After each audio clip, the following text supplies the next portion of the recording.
As you mentioned, the children should not be taught yoga or the inner science when they are kids. So when do we actually start the process of thinking pure and not letting the impure thoughts into you? Where did you get this pure thought and impure thought business? Not me.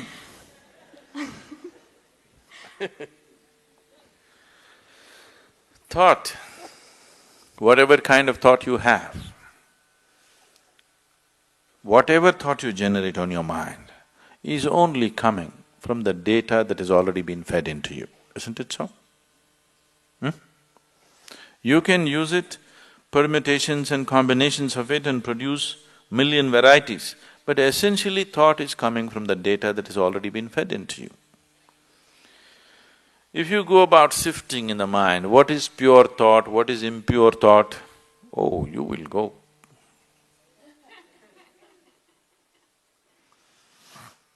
And if you're trying to curb the impure thought and produce pure thought, you've finished. All the things that these so-called religions told people are sins, they have become the full-time activity of human mind. If they had just left them alone, everybody according to his inclination would have gone where he has to go. Now it's not like that, it's painted in everybody's mind because they said, this is a sin, do not think about it. Endlessly they're thinking about it. They're not even as free as dogs and cats are, human beings. Simply because somebody put this idea that there's something pure and impure. Whatever impure things you learnt at the age of 25, I do not know. I have not come in touch with anything impure in the world yet. I don't know where you came in touch with all these impure things in 25 years. I have not seen anything impure in this world, have you? Have you seen something impure? I have not seen anything impure in this world. There are different kinds of people with different kinds of problems and limitations and nonsense. I don't think it's impure. Process of purification. In different stages of purity, I see people. And first of all, this idea of pure and impure is a very sick idea. There's just life around you. There's only life around you. If you're labeling certain aspects of life as pure and certain aspects of life as impure, there is a serious problem. I want you to understand this problem is far more serious than most people really look at. It is that serious. Right now, many religions and cultures on the planet have labeled the fundamental biology itself as impure. Yes? Yes or no? The basic biological processes themselves as impure. Sexuality is impure, a woman's menstrual cycles are impure. What the hell, you're born out of it, then you are also impure, everything in the world is impure, creation is impure.